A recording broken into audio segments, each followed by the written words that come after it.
right, so other than venue location and costs here in Cornwall, what other challenges face promoters in Cornwall to have successful gigs? The people, not enough people support it. I think the potential is there for the people to support these events and to come out and support the local bands, but there's definitely not enough venues.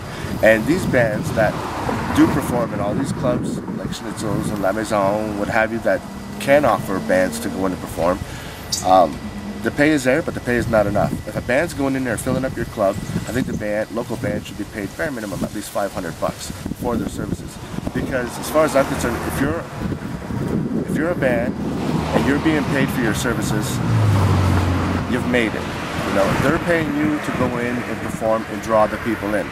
And I think a lot of bands are being lowballed, and I think they should up their prices and not perform for just pennies. Well, to be fair, I've been to a lot of events here in Cornwall, and if I had to cough up $500 for a band based on the crowd that I saw, which isn't a reflection on the band or the venue per se, although I could say a lot of them probably should have advertised their events a little bit more, you know, how do you draw the line? Well, that's what you do. You get the band to sell so many tickets to bring in the crowd, and you have the bar help pay for the advertising and not be shy with it. Don't stinge on the advertising. There are local newspapers. There's other forms of advertising other than Facebook. Use the local newspapers.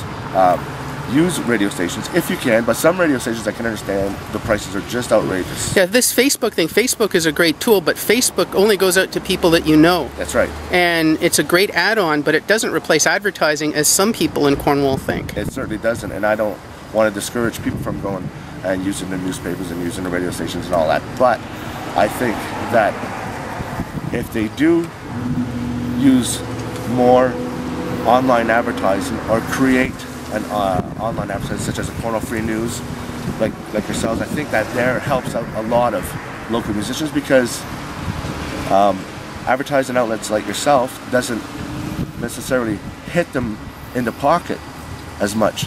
These bands are working bands, you know, like they do it for a living. They're professional musicians that do this for a living. Some of them don't have any other jobs other than music, and they have to do what they can and get what they can.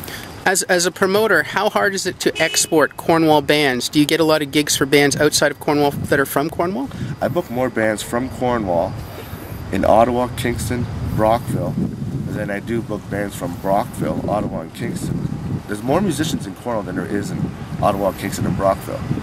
And it's funny, Cornwall's it's about to explode.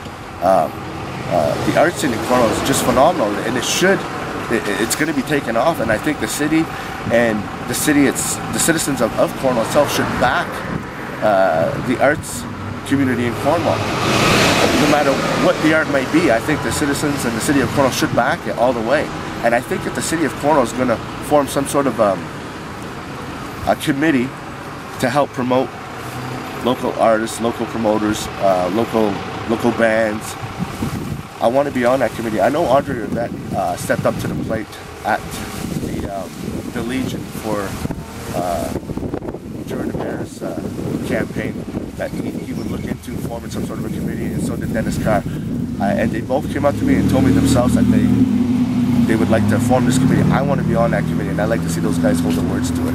All right, well, we'll keep up with you as this whole thing progresses. Thank you very much, Jeff. Thank you very much.